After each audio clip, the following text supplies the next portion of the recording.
మా ఈ మహాలక్ష్మి పథకము డిసెంబర్ 9వ తారీఖు రోజు జాయిన్ అయింది, స్టార్ట్ అయింది. దాంట్లో 200 కోట్ల ప్రయాణికులు ఇప్పటివరకు స్టేట్ వైడ్ గా ప్రయాణించిన సందర్భంగా ఈ కార్యక్రమాన్ని నిర్వహించడం జరిగింది. ఇక్కడికి చేసిన ముఖ్య అతిథి అయిన మహిళా పథకం గవర్నమెంట్ స్టార్ట్ చేసినప్పుడే వితిన్ 48 అవర్స్ లో స్టార్ట్ చేయడం జరిగింది. దాన్ని అందరూ సక్సెస్ఫుల్ గా చేస్తున్నారండి. మా కండక్టర్, డ్రైవర్స్ అందరూ కలిసి ఇంప్లిమెంట్ చేశాము. అంతే సక్సెస్ఫుల్ గా అందరూ వినియోగించుకుంటున్నారు. ఈ మహాలక్ష్మి పథకం వలన చాలా మంది మహిళలు ఆర్థికంగా కూడా చాలా లాభంగా ఉంది. వాళ్ళు ఎక్కడికైనా వెళ్ళడానికి కూడా వెసులుబాటుగా ఉంది. ఎవరిపైన డిపెండ్ కాకుండా ఉందండి. మెయిన్ ఏంటంటే మహిళా సాధికారత అనేది సాధించడానికి మహాలక్ష్మి పథకం చాలా ఉపయోగపడుతుంది. అంటే చిన్న ఉద్యోగాలు చేస్తున్న వాళ్ళు 2000, 3000 వాళ్ళ రవాణా సౌకర్యానికి ఖర్చు పెట్టాల్సి వస్తుంది. సో ఈ మహాలక్ష్మి పథకం కింద ఏంటంటే చాలా మటుకు ఆ డబ్బులు వాళ్ళు సేవ్ చేసుకుని వాళ్ళ పిల్లలకి భవిష్యత్తుకి ఉపయోగపడడానికి చాలా ఉపయోగపడుతుంది.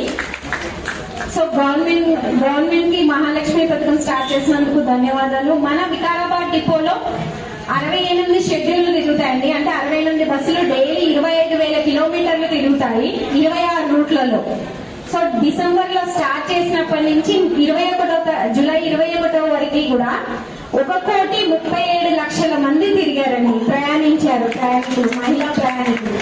సో ఈ మహాలక్ష్మి పథకం కింద వికారాబాద్, కోట్పల్లి, బండారము, మారిపల్లి, మోమిన్పేట, శంకర్పల్లి, నవాపేట ఈ మండలాల్లోని మహిళలందరూ కూడా దాదాపుగా 39 కోట్ల రూపాయలు ఆదా చేసుకున్నారండి. ఒక సంవత్సరం 15 నెలలలో 39 కోట్లు వాళ్ళు ఆదా చేసుకోగలిగినారు. 23 డిసెంబర్ 9న మహాలక్ష్మి పథకం కింద ఉచిత ఆర్టీసీ బస్సు అనే కార్యక్రమాన్ని ప్రజలకు అంకితం చేయడం జరిగింది. మరి ఆ రోజు డిసెంబర్ 9, 2023 నుంచి ఇంచుమించుగా 1.5 year 18 నెలలు గడిచిపోయినాయి.